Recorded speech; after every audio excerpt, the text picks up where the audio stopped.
Okay, now today we discuss about the AC motor. So learning outcome of today's lecture. After completion of this session, you will be able to introduce the AC motor. You will be able to classify the AC motor. You will be able to explain the construction and working of induction motor. You will be able to compare squirrel cage and slip ring induction motor. You will be able to understand the advantages, disadvantages and application of induction motor. Okay, so today's content of lecture: introduction about AC motor, classification of AC motor, construction and working of induction motor, comparison of squirrel cage and slip ring induction motor, advantages, disadvantages and application of induction motor. Okay, prerequisites of lecture, that is, you should know about what is electrical machines, Faraday's laws of electromagnetic induction, Fleming's left hand rule, right hand rule and Lenz law. Okay, so introduction about the AC motor. So generally we are giving electrical energy to motor and we are taking output, that is the mechanical energy. So we can say that generally the motor converts electrical energy into mechanical energy. Okay, so the function of the AC motor is also there, it converts electrical energy into mechanical energy, but the supply it requires or the supply given to this motor, that is the AC. So AC motor operates on AC supply and it converts electrical energy into mechanical energy. Okay, and the function of this AC motor is directly opposite to AC generator. AC generator, what AC generator will do? AC generator will do the conversion from mechanical energy to electrical energy, whereas the motor converts electrical energy to mechanical energy, and this motor operates on AC supply. That's why it is known as the AC motor. Okay, so this is the basic of AC motor. Okay, now generally the general classification of motor. So this motor is classified into two category, that is AC motor and DC motor. Okay, we are not discussing about the DC motor here, we are only discussing about the AC motor. So the general classification of motor is AC motor and DC motor. This AC motor is further classified into two categories, that is the synchronous motor and induction motor. Okay, or we can say that it is classified into synchronous and asynchronous. This induction is also known as the asynchronous motor. Synchronous motor operates on synchronous speed, whereas the asynchronous motor will operate less than the synchronous speed. Okay, so induction motor or asynchronous motor. Okay, or we can say that induction motor is a one type of asynchronous motor. Okay, so it will operate on the speed lesser than the synchronous speed. So induction motor is a asynchronous motor, and it is further classified into induction motor is further classified into two categories, that is the single phase induction motor and three phase induction motor. Okay, so this is the classification of motor. Now in induction motor we have a three-phase induction motor and single-phase induction motor. Now if we go forward, then what is the three-phase induction motor, what is the single-phase induction motor? Okay, so the motor which operates on speed lesser than the synchronous speed and operates on three-phase AC supply is known as the three-phase induction motor. Okay, induction motor, that is the motor which operates on speed lesser than the synchronous speed, and this motor operates on three-phase AC supply, so it is known as the three-phase induction motor. Whereas the induction motor which operates on single-phase AC supply is known as the single-phase induction motor. The three-phase induction motor is classified into slip ring induction motor and a squirrel cage induction motor. Okay, so this three-phase induction motor is further classified into two categories, that is the slip ring induction motor and a squirrel cage induction motor, whereas single phase induction motor is classified into shaded pole induction motor, resistance start induction run motor, capacitor start induction run motor, capacitor start, capacitor run motor. So this is the classification of AC motor, that is the induction motor, in which we have a three-phase induction motor and single phase induction motor. Okay, now the three-phase induction motor, that means an electrical motor which rotates at a speed less than a synchronous speed and operates on three-phase AC supply is known as three-phase induction motor. Okay, it operates on three-phase supply as well as it operates on induction principle. That is the main thing. Okay, it operates on induction principle. Now previously we discussed about the DC motor. Okay, so DC motor operates on conduction principle, or it operates conductively, whereas this three-phase induction motor operates inductively. That means it operates on induction principle. Okay, what happens in DC motor? Okay, the field winding and armature winding both are connected physically with each other. Okay, that is the stator winding and rotor winding. If we talk in the manner of stator and rotor, then in DC motor, stator winding and rotor winding both are physically connected, electrically physically connected, whereas in this induction motor, three-phase induction motor, stator winding and rotor winding both are not physically connected with each other. Okay, in DC motor, stator winding and rotor winding, that is the field winding and armature winding, both are connected physically with each other, whereas in three-phase induction motor, stator winding and rotor winding both are not connected with each other, both are not connected physically with each other. Okay, so it operates, three-phase induction motor operates on induction principle. Induction principle, that means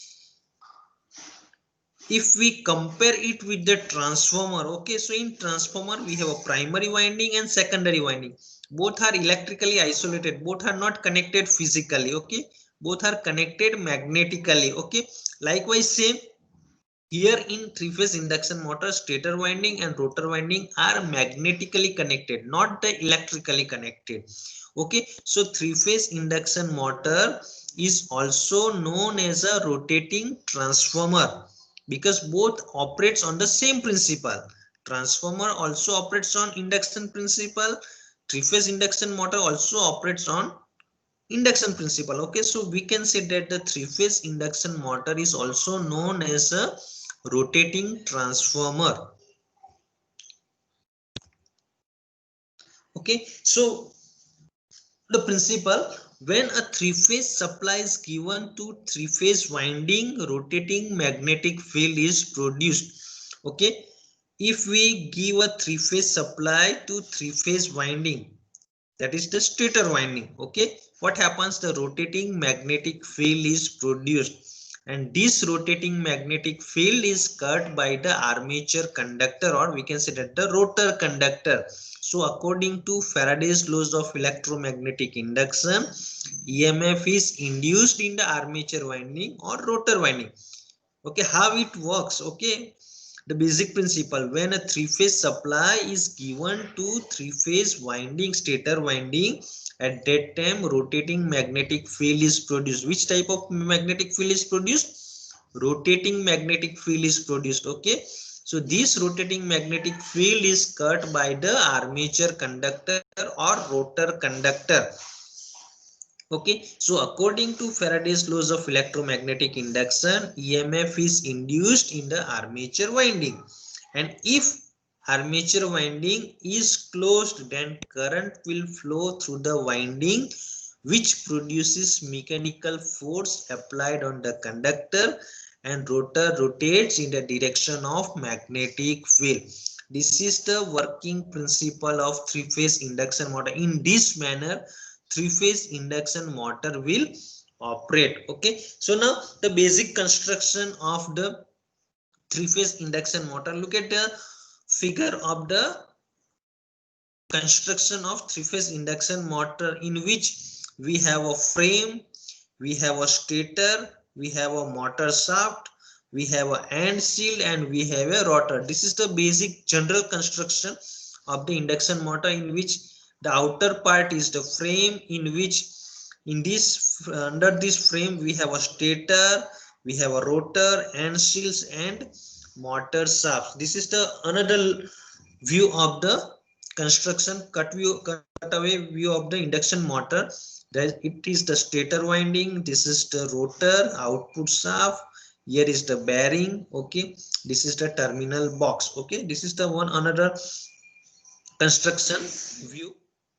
Now if we talk about the construction of three-phase induction motor, so there are mainly two part of three-phase induction motor, that is the stator and rotor. Static, any rotating electrical machine has two part: stator, that is the static part, and rotor is the rotating part. So this three-phase induction motor is also rotating electrical machines. So this induction motor has also two part, that is the stator and rotor, okay. So in this previous figure, okay, here is the frame. The first part of the construction of the three-phase induction motor, that is the frame, that consists from the cast alloy, okay. The purpose of this frame is to protect the internal part of the induction motor, okay.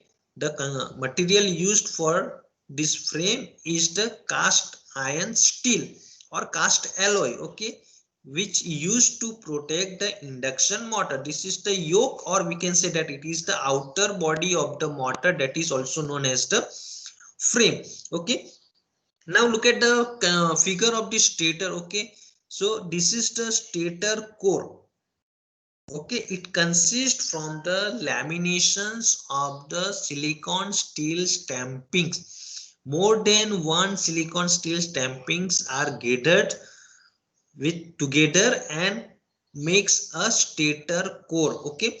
The material used for the stator core is the silicon steel laminations, silicon steel stampings, okay, which has a less loss, or we can say that's the low loss, okay. So this is the stator part. In this stator part, on inner sides the slots are made, okay.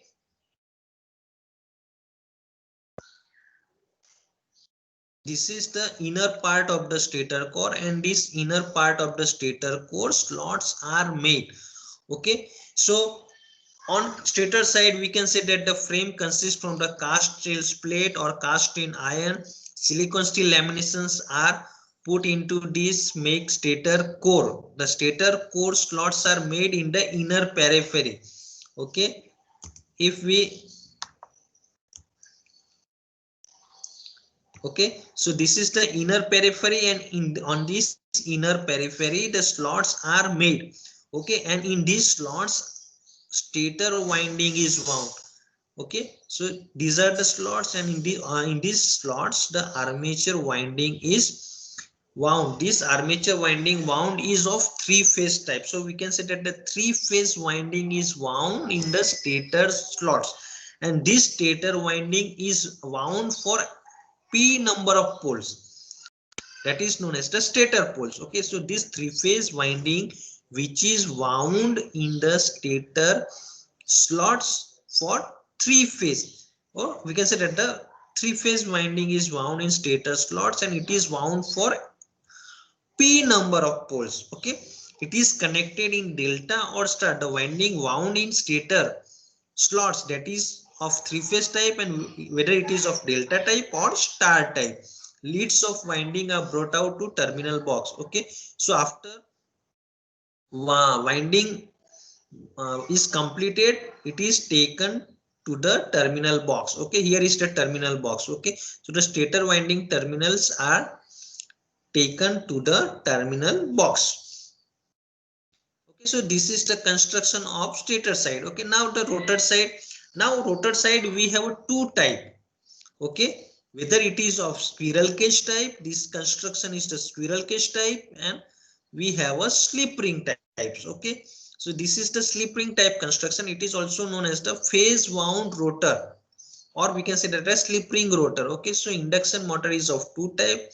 The rotor of induction motor is of two type, that is the spiral cage rotor or slip ring rotor. Okay, this is the construction of squirrel cage rotor. Okay, so in squirrel cage rotor, it consists from laminated core made from silicon steel. Okay, it also consists from the silicon steel and the core is of laminated type. Okay, the laminations are mounted on the shaft. Okay, here is the shaft, this is the shaft, and on this shaft the rotor core is mounted. Okay, slots are made on the outer periphery. Okay, look at this here, the slots are made. Okay, this is the rotor, and on this outer periphery the slots are made. These slots are not exactly parallel to the shaft. Okay,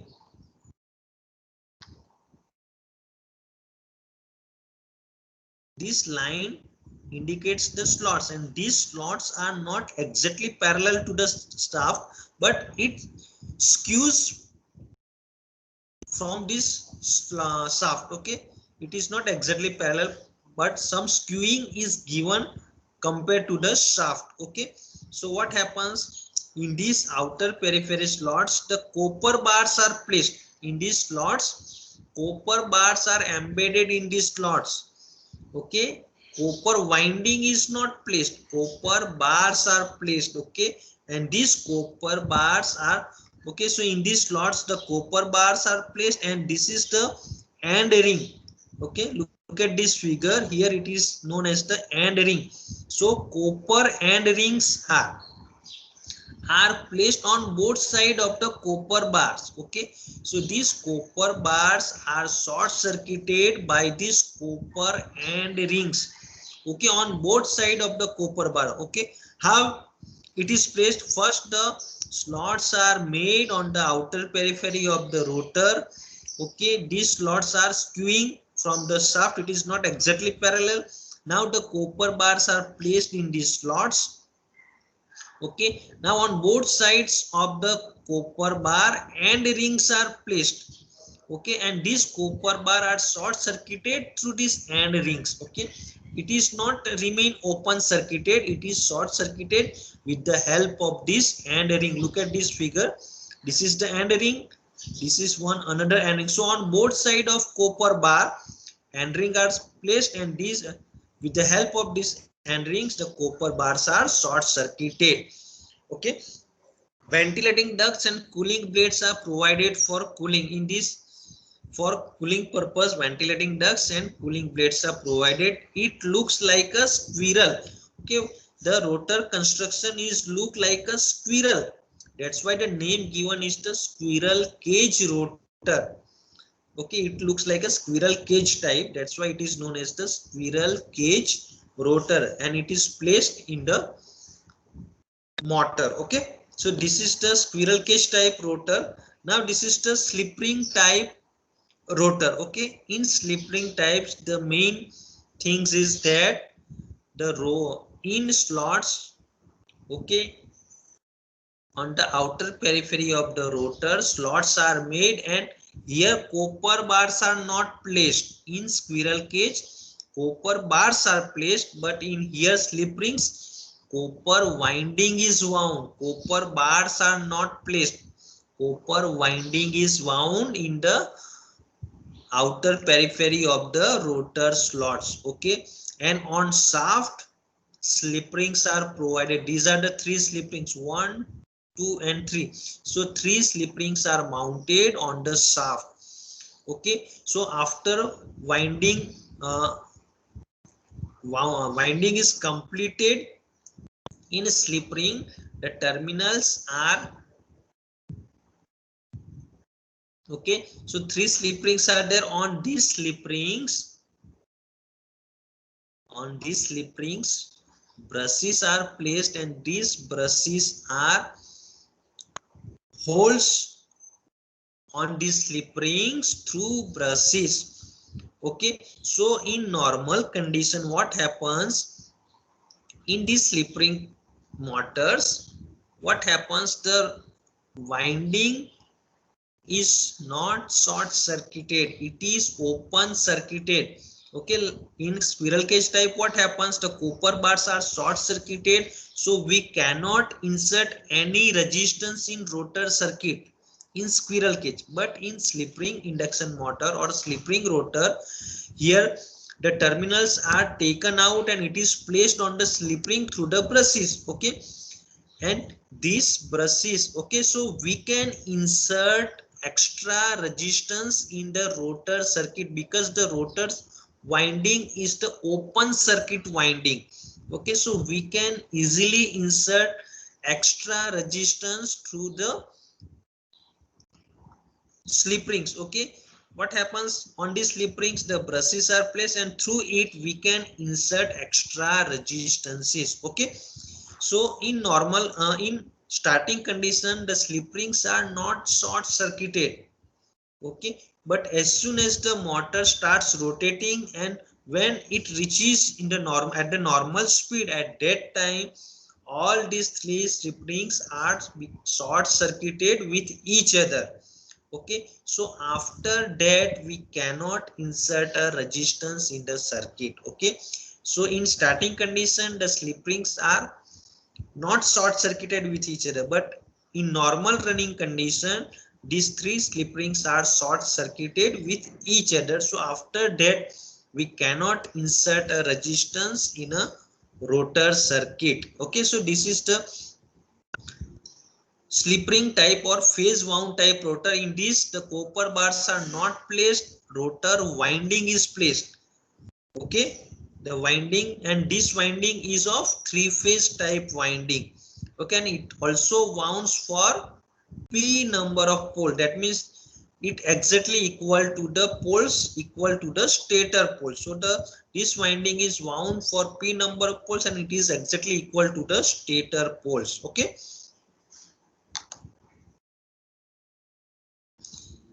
okay, which type of slots are used? It is of semi enclosed type slots are used. Three phase winding is wound. This winding is connected in star. Okay, it wounds for same number of pole as stator winding. The slip rings are mounted on the shaft and insulated from each other. Three leads are connected to three slip rings. Okay, brushes are placed on the slip ring state. Since the rotor winding is open, extra resistance can be connected in the rotor circuit for starting and for speed control purpose. Okay, now this is the figure which shows the working of the induction motor. Okay, in which when we are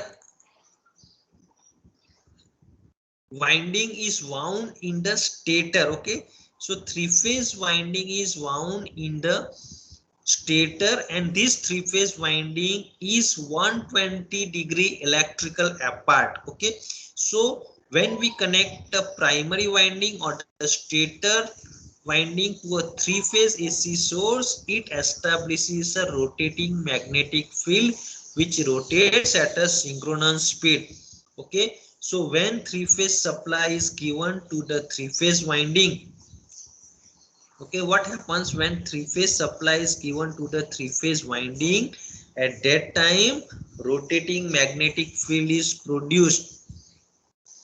Okay, so and this rotating magnetic field rotates at a synchronous speed and the synchronous speed ns is equal to 120 f by p, where f is the frequency and p is the number of poles. Okay, so according to Faraday's laws of electromagnetic induction, EMF is induced in the circuit due to the magnetic flux linkage through the circuit. Okay, so here what happens? The rotating magnetic field is produced. This rotating magnetic field goes to the rotor circuit through the air gap. Okay, so in stator and rotor we have a air gap. Now the rotating magnetic field is produced in the stator. It rotates at a synchronous speed and it goes to the rotor circuit. Okay, now in this rotor circuit we have a conductor or winding which is in standstill condition. Okay, so what happens? Magnetic field is of rotating type, conductor or winding is of static type. So what happens? This conductor cuts the magnetic flux or magnetic field and according to the magnetic field cut by the conductor or winding. So according to Faraday's laws of electromagnetic induction, EMF is induced in the rotor or rotor bar. Okay, so now what happens? This EMF induced in the rotor bar depends on which factor? It depends on the relative speed between rotating magnetic field and a static conductor or the static rotor conductor. Okay, so now what happens? EMF is induced. Now the rotor bar is of short circuited. Okay, so as the rotor circuit is of short circuited, what happens? Current is flowing through this rotor conductor. Okay, so now the rotor current is also flowing. Now as per the Lenz law, the rotor will rotate in the same direction to reduce the course. Okay, now what Lenz law indicates, when current is generated in the rotor current or rotor bar, how current is generated? Current is generated due to the EMF. Okay, now how EMF is generated? EMF is generated due to the relative speed between rotating magnetic field and static current. So finally we can say that current generated in rotor bar depends on relative speed. Okay, so finally the current depends on the relative speed. So Lenz law states that the current which is generated in a rotor bar opposes the fact due to which it is generated. That means current opposes the relative speed. Due to the relative speed, current is generated. So Lenz law states that the current will oppose the fact due to which current is generated. So here current is generated through this relative speed. So this current opposes the relative speed. Okay, so what happens? Due to it, this rotor will try to make this relative speed 0. Okay, so to make the relative speed 0, the rotor will try to rotate in the direction of the rotating magnetic field to catch the rotating magnetic field. Okay, so this rotor starts to rotate in the same direction of rotating magnetic field to reduce the relative speed, but this rotor will not catch the speed of rotating magnetic field. Okay, but it rotates lesser than the speed of synchronous speed. So from this working principle of three-phase induction motor, it may be observed that rotor speed should not reach the synchronous speed produced by the stator. Now what happens if the rotor catches the speed of synchronous speed of rotating magnetic field? Then what happens if the speeds becomes equal, that is the speed of rotor and the speed of rotating magnetic field? When the speed becomes equal, there would be no relative speed. Okay, and if relative speed is 0, that means there is no EMF induced in the rotor and there is no current will be flowing and therefore no torque will be generated. Okay, if current is not flowing through the rotor bar, torque is not generated in the rotor and rotor will not rotate. Okay, so to rotate the rotor of the induction motor, this rotor will always rotates lesser than a synchronous speed. Okay, so there is some relative speed and due to it the EMF is generated and due to it the current is flowing. Okay, and torque is produced in the rotor and rotor continues to rotate lesser than the rotating magnetic field speed. Okay, so the difference between stator and rotor speed is called a slip. Okay, so the rotation of the magnetic field in an induction motor has the advantage that no electrical connection need to be made to the rotor. Okay, so rotor rotates, or we can say that in three-phase induction motor there is only induction process, no conduction process. Okay, conduction process, that means there is a physical connection between stator and rotor winding like DC motor, but here in three-phase induction motor there is no physical connection between stator and rotor. Okay, so induction process is there. Okay, so induction motor operates on the induction principle. Okay, so the slip speed is the difference between the stator, that is the synchronous speed of rotating magnetic field, and stator speed. Okay, so we can write slip speed is equal to ns minus n, where ns is equal to synchronous speed and n is the rotor speed. Okay, so what is the slip speed? Slip speed is the difference between stator speed, that is the stator speed, that is the rotating magnetic field speed, and rotor speed. So slip speed is equal to ns minus n. Okay, and percentage slip is equal to ns minus n divided by ns multiplied by 100. So if you want to find a percentage slip, then slip percentage slip is equal to ns minus n whole divided by ns multiplied by 100. Okay, so slip depends on the synchronous speed of rotating magnetic field and rotor speed. If rotating magnetic field speed and rotor speed both are equal, then there is no slip, because both speed are equal, so there is a zero slip, so we can say that there is no slip. Okay, now the advantages of the induction motor: it is a self-starting motor, so rotating magnetic field is produced. Okay, and due to it the emf is generated in rotor, due to it the current is generated, and due to it the torque is generated. So this three-phase induction motor is a self-starting motor, less armature reaction and brush sparking because of the absence of commutators that may cause the spark. Okay, robust in construction, it is almost a rugged construction, indestructible construction. Okay, it is economical and easier to maintain, so maintenance cost is also less in three-phase induction motor. Now the comparison of spiral cage induction motor and slip ring induction motor. On construction basis, spiral cage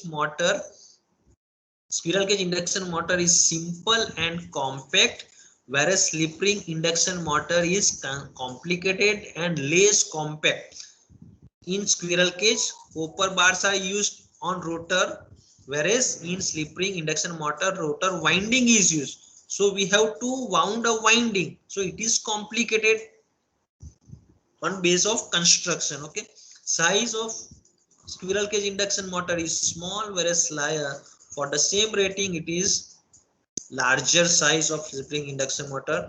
Cost of slip ring squirrel cage induction motor is less, whereas the cost of slip ring induction motor is more, because slip rings are used in the slip ring induction motor. Maintenance is, as the construction is simple and compact, size is small, so maintenance is also less in squirrel cage induction motor, whereas in slip ring induction motor it is complicated and less compact, so the maintenance is also more.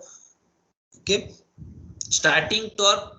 Okay, in squirrel cage induction motor it is a self start motor, but starting torque in squirrel cage induction motor is less compared to slip ring induction motor. Why? Because in slip ring induction motor we can insert extra resistance in the rotor circuit to increase the starting torque. Okay, so in slip ring induction motor we can increase the starting torque, so compared to squirrel cage induction motor, starting torque of slip ring induction motor is more, whereas in squirrel cage induction motor rotor bars are short circuited, so we cannot insert a resistance, extra resistances, so starting torque we cannot increase in squirrel cage induction motor. Use squirrel cage induction motor where moderate starting torque is required, not the high starting torque but moderate starting torque. So where moderate starting torque is required, we can use the squirrel cage induction motor, whereas where high starting torque is required, at that time we can use the slip ring induction motor. Okay, now the application of these two motors, squirrel cage induction motor, we can use in flour mills, agriculture, pumps, sugar factories, cement industries, process control industries. In this we can use the squirrel cage induction motor where moderate starting torque is required, whereas slip ring induction motor is used where high starting torque is required. So in hoist we need a high starting torque, okay, due to the high weight. Okay, so it is used in hoist, belt conveyor, crane, lift, electric traction. So in all these applications high starting torque is required. Okay, so slip ring induction motor is used in high starting torque applications. Okay, so today we discussed about the phase induction motor, okay, in which we studied about the introduction of AC motor as well as the classification of AC motor, construction and working principle of induction motor, comparison between squirrel cage induction motor and slip ring induction motor, advantages of induction motor as well as the application of squirrel cage induction and slip ring induction motor.